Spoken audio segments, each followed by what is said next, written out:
The Blackjack Brigade of Fort Hood's 1st Cavalry Division invaded Iraq 4 days before the ground war officially started.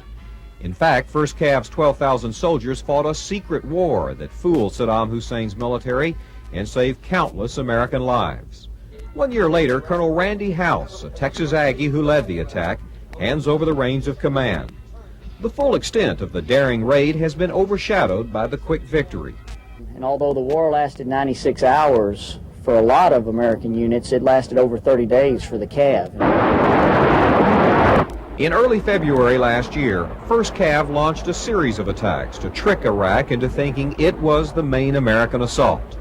On February 20th, Blackjack Brigade launched Operation Night Strike at the border junction of Iraq, Kuwait, and Saudi Arabia north of Hafr al-Batin. The river valley Wadi al-Batin had been an invasion route for centuries. But the real invasion would start 4 days later, sweeping the western flank and cutting off the Iraqi army. In a high noon showdown, Blackjack's armor drove 10 miles inside Iraq and came under heavy artillery fire. The unit suffered the ground war's first casualties, 3 killed, 9 wounded. Soldiers calmly fought as if it was a training exercise.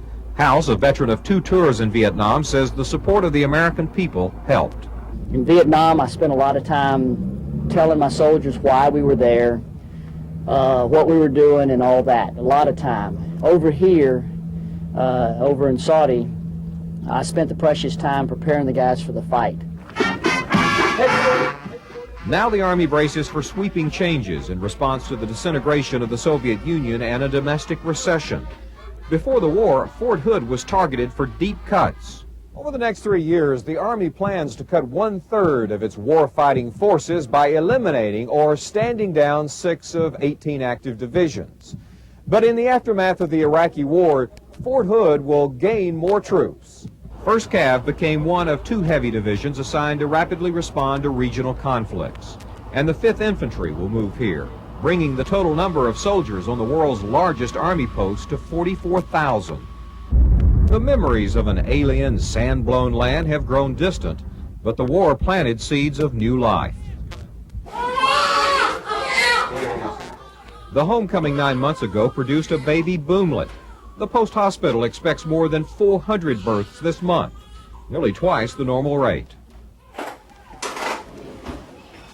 After 10 years in the Army, Pam Keaton swapped her desert fatigues for a public affairs job with a local school district.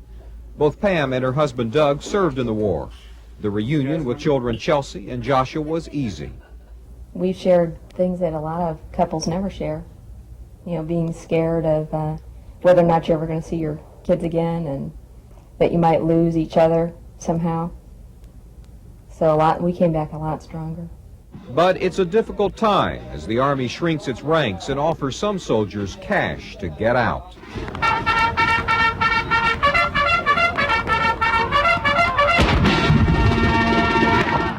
1st Cav's Gulf War veterans say it's hard to take off the spurs after riding so hard in the desert sand.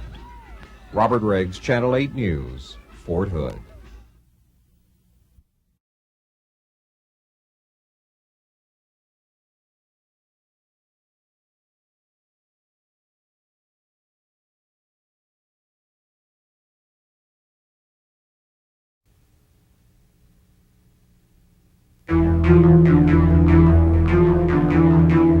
It was a secret war that no one ever knew about.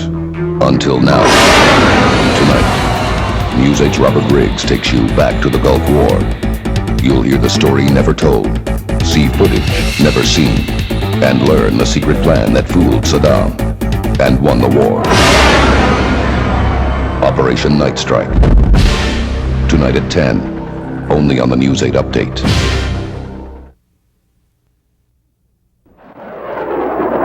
You're seeing some of the first shots fired in Desert Storm's ground war. What happened here that night was one of the best-kept secrets of the war. Fort Hood's 1st Cavalry Division fought for weeks before the world knew the ground war had officially started. I just hate to be on the receiving end on that stuff. A soldier's camera records a deadly volley of rocket fire. history's first ever combat use of the multiple launch rocket system built by LTV. In less than a minute, 120 rockets dropped 77,000 bomblets of steel rain, showering 8 Iraqi artillery units and infantry as they settle in for the night. The noise, the quiet, the light, the dark, fire, everything seemed to be in excess when it was occurring. And then seeing the enemy dead, it was excessive death, it seemed. They were so dead. Everything seemed to me in stark contrast to everything else as it occurred. Jeff Phillips not only wrote a book about the war, he lived it as an Army captain. Phillips says 1st Cav tricked Saddam Hussein, but its contribution to victory has gone largely untold because of the mission's secrecy.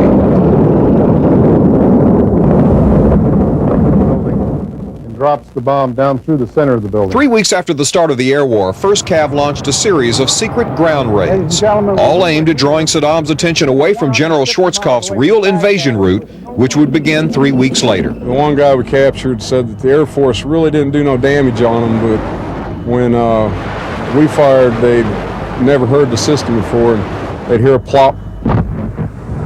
So they come out of their holes, and they said it went into them and really damaged the equipment and them. Then, just 4 days before the start of Schwarzkopf's main attack, the 1st Cav continued the second deception. The diversion was called Operation Night Strike. It fooled Saddam into believing the mother of all battles would be fought in the Wadi al-Batin, a shallow 6-mile-wide valley that's been used as an invasion route for centuries. He was lulled by historical usages of the Wadi to believing that we were going to go up straight up the middle, the easiest route. 1st Cav attacked up the Wadi al-Batin along the Kuwait-Iraq western border. The deception covered the main attack by General Schwarzkopf's surprise Hail Mary sweep around Iraq's western flank. That's your breech. That's where the 155 round goes in. The guns of Sergeant First Class Tomorrow Turner were part of the bait. They had to risk their lives to get Saddam to take the hook. Going up there to the Wadi, it was more or less like, okay, everybody sitting down, quiet, looking at each other. A few times I looked around at my crew and wondered, okay, will I be able to take all these soldiers back with me? Turner's men made it, but as Iraqi soldiers surrendered, an ambush claimed the first 3 American lives in ground combat. Mortar fire cut down PFC Arden Cooper as he was trying to help a wounded Iraqi soldier. Last thing I did was just kind of whisper in his ear, "Hang in there, Coop. You know, we'll see you when you get back home." Of course, we found out later that night that he had died. When the ground war officially started on February 24th, 1st Cav launched a 3rd attack into the heavily fortified Wadi to continue the deception. Its Apache helicopter skimmed above, guarding against ambush. As seen through their gun sight, pilots calmly and methodically destroyed targets. What's the location of the target in relation to that truck I just took out? Yeah, roger. It's to the right, and we got a missile going for it now. And scratch 1 BMP. That old adage about you fight like you're trained and you train like you fight, well, that really panned out this time. Colonel Craig Hackett didn't want to lose any of his men. He outfitted them with a unique sling. It saved 2 down pilots who were rescued by clinging to another chopper's wings. We had a sling type assembly with a snap link. Basically, the aviators were able to crawl up, basically get and kneel on the wing, and then attach their assembly here. 1st Cav's deception in the Wadi al-Batin paved the way for Desert Storm's success. In response to the secret war, Saddam had massed many of his forces there, leaving the door wide open for Schwarzkopf's main attack into the heart of Saddam's army. 1st Cav's lone division destroyed elements of 6 Iraqi divisions in its final deceptive attack up the Wadi. Reconnaissance later confirmed that Saddam had been fooled into shifting his forces to the wrong place.